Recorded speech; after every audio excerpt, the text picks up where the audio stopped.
Tudo bem? Deus abençoe na santa e gloriosa paz do Senhor Jesus. Eu me chamo Ronaldo Martins, sou pastor desde 2003, consagrado, bacharel em teologia, especializações. Digo isso para que você possa me conhecer, não para me ter aqui em degraus, mas para entender que a gente não posa de paraquedas em nenhum lugar. Temos uma história, né? Temos uma caminhada, temos uma vida. E eu venho aqui, neste momento aqui, chamar a atenção dos pastores, dos mestres, dos evangelistas, missionários. Você que realmente é um homem e uma mulher de Deus. Você que realmente tem uma chamada de Deus, sabe do que eu estou falando.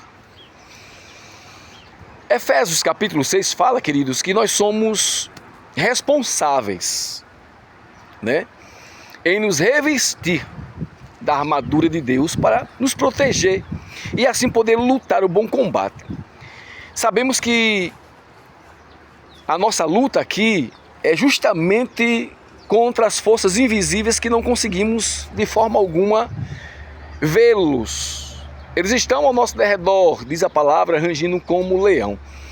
Se os irmãos lembrarem bem, o apóstolo Paulo foi um dos maiores, né, que aparece, pelo menos aparece nas literaturas das epístolas, né, da história. Aparece o seu nome e suas missões tremendas, extraordinárias, e com isso a gente aprende muita coisa. Mas eu quero aqui lembrar aos irmãos que, em um certo momento, o apóstolo Paulo chegou para alguns discípulos, amigos e pessoas, mulheres que ali o abraçaram antes. Disse: olha, eu quero agradecer, porque vocês não se envergonharam das minhas prisões. Prisões essa que a gente entende que foi injusta. Acusações, calúnias, defamações. Isso acontece no nosso dia a dia, não é? E até que podemos também aqui abrir aspas e entender que uma acusação contra alguém comprova, verdadeiramente comprovando um crime, na realidade, faz lógica isso, realmente. Mas quando não se tem prova e alguém quer caluniar, apontar, defamar, né, perjúria, isso é um crime. Você sabia disso? É um crime. Bom, mas o apóstolo Paulo ali, ele chegou a se alegrar porque aquelas pessoas não se envergonharam da prisão do apóstolo Paulo. Isso é maravilhoso, né? Porque entender que Paulo era justo, homem digno. E foi preso por causa do evangelho. Queriam parar o apóstolo Paulo porque o apóstolo Paulo era um homem de formação, era um homem de caráter e um homem que recebeu uma unção diferente dos demais apóstolos, né? O apóstolo Paulo, ele tinha outra característica de evangelho na sua vida, e assim ele fazia o ID do Senhor. Ele realmente tomou para a sua vida, né, além dos portões, aleluia, de Israel, de Jerusalém, ele saiu e ministrou isso. Ele teve coragem de atravessar mares, né, limites que ali era ali colocado para pregar o evangelho e fazer as pessoas conhecer quem era Jesus. Eu também abro aqui aspas, fechando aquela. E você já parou para pensar que poucos de nós têm pregado verdadeiramente os 4 evangelhos que a Bíblia nos ensinou? Fecho aspas. Pense nisso. O que temos pregado? Muito bem. Queridos, a igreja do Senhor, ela é o corpo, independente das denominações. Mas quem somos nós e como temos nos comportado como liderança, principalmente? E quando eu falo de liderança, eu não estou falando aqui apenas de pastor, presidente, eu não estou aqui falando de pastor local apenas, também estou falando de líderes de jovens, de senhores, de senhoras. Estou falando de líderes da igreja evangélica hoje no Brasil, principalmente aqui no Nordeste, onde faço parte. Sou oriundo ali do Rio Grande do Norte, Potiguar, família paraibana, raiz e descendência, né, da Terra Santa, glória ao nome do Senhor.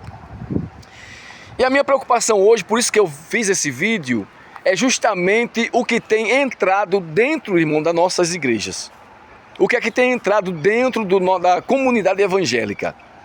Poderes políticos, poderes, né, de departamentos públicos, pessoas que estão confundindo o seu trabalho com a área cristã, e um cristão tem que ser destaque em qualquer lugar, mas um cristão não pode trazer princípios do mundo para dentro da igreja. E nós líderes estamos pregando o que em relação? Quais são as doutrinas que estamos falando para o nosso povo? Que transformação temos hoje dentro das igrejas evangélicas?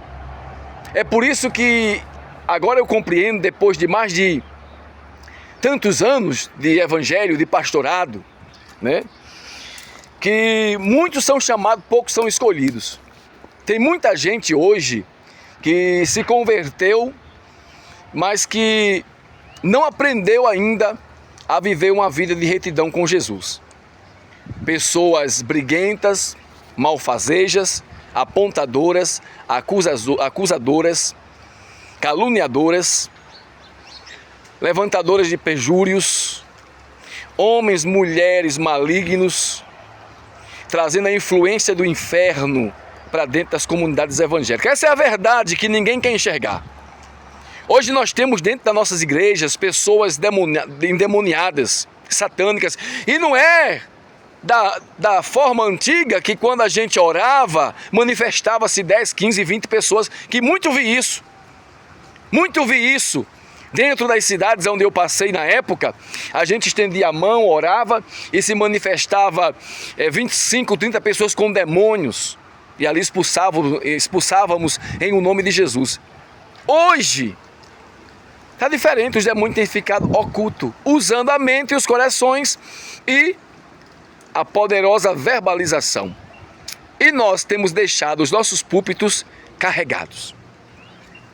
As nossas igrejas não são mais como antes, que os púlpitos eram verdadeiramente pentecostais, ou seja, era púlpito de festa, festa da glória, do fogo, do poder, da unção. Púlpito onde se usava para pregar o evangelho, pregar-se a palavra. Hoje, isso é escasso. O que vemos hoje nos púlpitos das igrejas, nos patamares, né, das igrejas, são dançarinos e dançarinas, músicas que levam apenas a emoção. Temos visto hoje dentro das igrejas o comodismo, a falta de oração. Temos visto dentro das igrejas hoje a falta de compromisso, as pessoas querendo mandar nos pastores, pastores sendo mandados por grupo de pessoas dentro da igreja. Isso é uma vergonha, está se causando, vergonha para o evangelho, o verdadeiro evangelho de Jesus Cristo. Líderes sem força, porque se eles tomarem alguma iniciativa, as pessoas que são as donas da igreja põem para fora. É o que eu tenho visto. Hoje eu estou aqui em outro estado, trabalhando, e estou seriamente pensando em tudo isso. E fico comigo e os céus dizendo, meu Deus, aonde chegamos? Que situação é essa? Onde grupo de pessoas dentro de uma igreja, de uma congregação, acabam mandando no pastor, no presbitério, porque eles têm poderes. Você entende? Os dízimos são altos, são eles que bancam, que mantêm a igreja. E ditam o que querem, senão não vai ter dízimo esse mês. O que nós estamos fazendo, irmãos? Enquanto isso, quando aqueles pastores que se levantam para pregar a verdade são apontados, acusados, defamados injustamente, até que se cale. Mas eu tenho uma palavra para você, pastor. Eu estou hoje sem pastorear porque tomei essa posição que não quero agora. Quando chegar a hora eu vou pastorear e não vai ter quem peça. Mas eu quero lhe dizer uma coisa. Se você se calar, as pedras vão clamar. É essa palavra que eu deixo para você neste momento. Pense nisso. Não seja covarde. Deus te deu espírito de inteligência, intrepidez e ousadia. Que Deus abençoe. Pense nisso.